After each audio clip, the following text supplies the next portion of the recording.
Hello friends, आपका स्वागत है हमारे यूट्यूब चैनल स्टडी 15 पर। तो आज हम मुगल सम्राट शाहजहां से रिलेटेड महत्वपूर्ण क्वेश्चन करने जा रहे हैं जो आपके आने वाले एग्जाम्स के लिए बहुत ही ज्यादा महत्वपूर्ण है। तो आज हम इस वीडियो में जितने भी क्वेश्चन करेंगे सारे के सारे सिलेक्टेड हैं और एग्जाम पॉइंट ऑफ व्यू से बहुत ही ज्यादा महत्वपूर्ण है। तो अगर आप किसी भी एग्जाम की तैयारी कर रहे हैं तो ये वीडियो बहुत ही ज्यादा महत्वपूर्ण साबित होगी, तो इसलिए वीडियो को अंत तक देखिएगा। तो देरी न करते हुए चलिए शुरुआत करते हैं आज के पहले क्वेश्चन के साथ। तो आज का पहला क्वेश्चन है, राजकुमार खुर्रम आगे चलकर क्या कहलाए? तो जो राजकुमार खुर्रम थे वह आगे चलकर सम्राट शाहजहां कहलाए। तो इसलिए जो इसका सही आंसर है वो है आंसर नंबर ए। आज का अगला प्रश्न, 1616 ईस्वी में अहमदनगर के वजीर मलिक अंबर के विरुद्ध विजय के उपरांत राजकुमार खुर्रम को जहांगीर ने कौन सी उपाधि प्रदान की? तो 1616 ईस्वी में अहमदनगर के वजीर मलिक अंबर के विरुद्ध विजय के उपरांत राजकुमार खुर्रम को जहांगीर ने शाहजहां की उपाधि प्रदान की। तो इसलिए जो इसका सही आंसर है वो है आंसर नंबर बी। आज का अगला प्रश्न, 5 जनवरी 1592 ईस्वी को शाहजहां का जन्म कहां हुआ था? तो 5 जनवरी 1592 ईस्वी को शाहजहां का जन्म लाहौर में हुआ था। तो इसलिए जो इसका सही आंसर है वो है आंसर नंबर बी। आज का अगला प्रश्न, शाहजहां का वास्तविक नाम क्या था? तो शाहजहां का वास्तविक नाम था खुर्रम। तो इसलिए जो इसका सही आंसर है वो है आंसर नंबर डी। आज का अगला प्रश्न, शाहजहां के माता का क्या नाम था? तो शाहजहां की माता का नाम था जगत गोसाई। तो इसलिए जो इसका सही आंसर है वो है आंसर नंबर सी। आज का अगला प्रश्न, शाहजहां का विवाह आसफ खां की पुत्री आरजूमंद बानो बेगम के साथ कब हुआ था? तो शाहजहां का विवाह आसिफ खां की पुत्री आरजूमंद बानो बेगम से 1612 ईस्वी में हुआ था। तो इसलिए जो इसका सही आंसर है वो है आंसर नंबर डी। आज का अगला प्रश्न, आरजूमंद बानो बेगम को शाहजहां ने कौन सी उपाधि प्रदान की? तो आरजूमंद बानो बेगम को शाहजहां ने मल्लिके ए जमानी जो उपाधि थी वह प्रदान की। तो इसलिए जो इसका सही आंसर है वो है आंसर नंबर डी।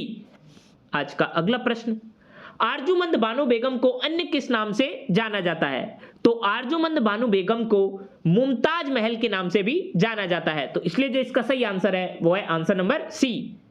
आज का अगला प्रश्न, आरजूमंद बानो बेगम की मृत्यु 1631 ईस्वी में किस कारण हुई थी? तो आरजूमंद बानो बेगम की मृत्यु 1631 ईस्वी में प्रसव पीड़ा से हुई थी। तो इसलिए जो इसका सही आंसर है वो है आंसर नंबर डी। आज का अगला प्रश्न, शाहजहां आगरे में अबुल मुजफ्फर शहाबुद्दीन मोहम्मद साहिब किरण ए सानी की उपाधि प्राप्त कर सिंहासन पर कब बैठा? तो शाहजहां आगरे में अबुल मुजफ्फर शहाबुद्दीन मोहम्मद साहिब किरण ए सानी की उपाधि प्राप्त कर सिंहासन पर 24 फरवरी 1628 ईस्वी में बैठा। तो इसलिए जो इसका सही आंसर है वो है आंसर नंबर सी। आज का अगला प्रश्न, किस मुगल शहंशाह ने मुगल राजधानी आगरे से दिल्ली स्थानांतरित की? तो वह मुगल शहंशाह था शाहजहां जिसने मुगल राजधानी आगरे से दिल्ली स्थानांतरित की। तो इसलिए जो इसका सही आंसर है वो है आंसर नंबर सी।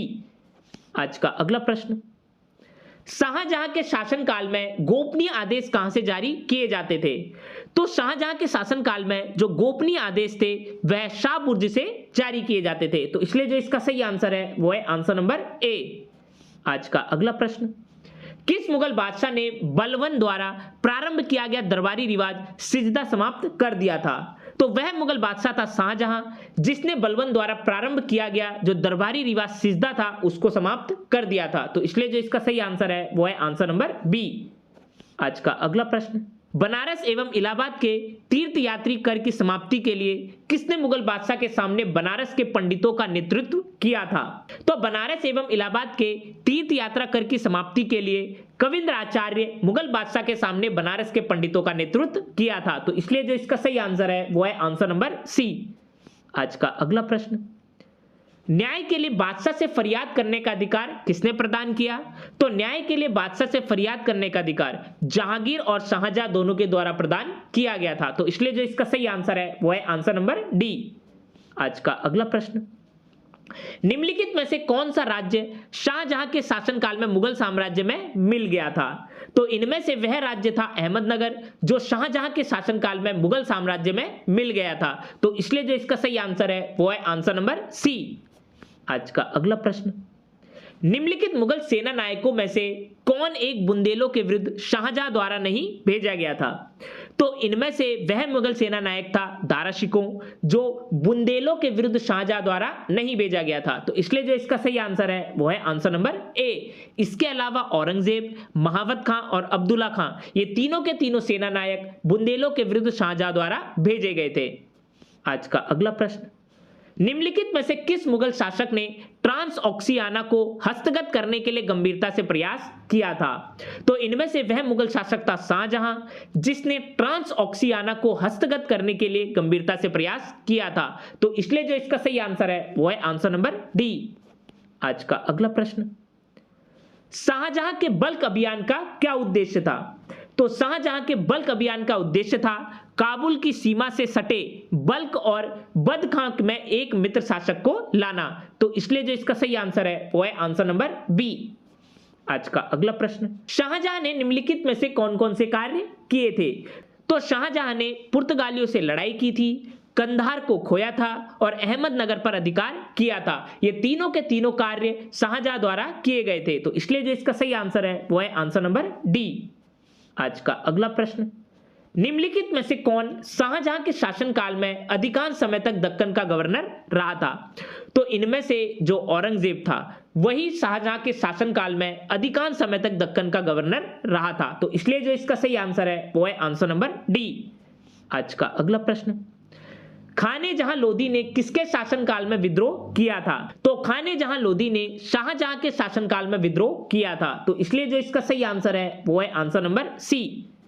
आज का अगला प्रश्न, निम्नलिखित में से किस इतिहासकार ने शाहजहां के शासनकाल को मुगल का स्वर्ण युग कहा था? तो इसमें से वह इतिहासकार था ए.एल. श्रीवास्तव, जिसने शाहजहां के शासनकाल को मुगल का स्वर्ण युग कहा था। तो इसलिए जो इसका सही आंसर है वो है आंसर नंबर सी। आज का अगला प्रश्न, शाहजहां के शासनकाल में कौन सा विदेशी यात्री भारत आया था? तो शाहजहां के शासनकाल में जो विदेशी यात्री भारत आया था वह था मनुक्की। तो इसलिए जो इसका सही आंसर है वो है आंसर नंबर डी। आज का अगला प्रश्न, शाहजहां के काल में कौन यूरोपीय यात्री भारत आया था? तो शाहजहां के काल में जो यूरोपीय यात्री भारत आया था वह था पीटर मुंडी। तो इसलिए जो इसका सही आंसर है वो है आंसर नंबर डी। आज का अगला प्रश्न, वर्नियर किसके काल में आया था? तो जो ये वर्नियर था वह शाहजहां के काल में आया था। तो इसलिए जो इसका सही आंसर है वो है आंसर नंबर बी। आज का अगला प्रश्न, निम्नलिखित में से किसे मुगल सेना में चिकित्सक नियुक्त किया गया था? तो इसमें से जो वर्नियर था इसी को मुगल सेना में चिकित्सक नियुक्त किया गया था। तो इसलिए जो इसका सही आंसर है वो है आंसर नंबर बी। आज का अगला प्रश्न, निम्नलिखित में से कौन शाहजहां के शासनकाल का राज कवि था? तो इसमें से जो कलीम था वह शाहजहां के शासनकाल का राज कवि था। तो इसलिए जो इसका सही आंसर है वो है आंसर नंबर ए। आज का अगला प्रश्न, मोहम्मद फकीर एवं मीर हासिम निम्नलिखित में से किस मुगल सम्राट के दरबार के प्रमुख चित्रकार थे? तो जो मोहम्मद फकीर एवं मीर हासिम थे यह शाहजहां के दरबार में प्रमुख चित्रकार थे। तो इसलिए जो इसका सही आंसर है वो है आंसर नंबर डी। आज का अगला प्रश्न, शाहजहां ने निम्नलिखित में से किस शहर में मोती मस्जिद बनवाई थी? तो शाहजहां ने आगरा शहर में ही मोती मस्जिद बनवाई थी। तो इसलिए जो इसका सही आंसर है वो है आंसर नंबर सी। आज का अगला प्रश्न, निम्नलिखित में से कौन सा मस्जिद पूर्णतः संगमरमर का बना हुआ है? तो इनमें से जो आगरा का मोती मस्जिद है यह पूर्णतः संगमरमर का बना हुआ है। तो इसलिए जो इसका सही आंसर है वो है आंसर नंबर ए।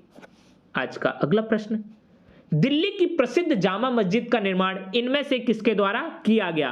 तो दिल्ली की प्रसिद्ध जो जामा मस्जिद है उसका निर्माण शाहजहां द्वारा किया गया था। तो इसलिए जो इसका सही आंसर है वो है आंसर नंबर ए। आज का अगला प्रश्न, निम्नलिखित इमारतों में से कौन सी इमारत शान फतेहपुरी कही जाती है? तो इनमें से वह इमारत है जामा मस्जिद जो शान फतेहपुर कही जाती है। तो इसलिए जो इसका सही आंसर है वो है आंसर नंबर सी। आज का अगला प्रश्न, दिल्ली के लाल किले का निर्माण किसने करवाया था?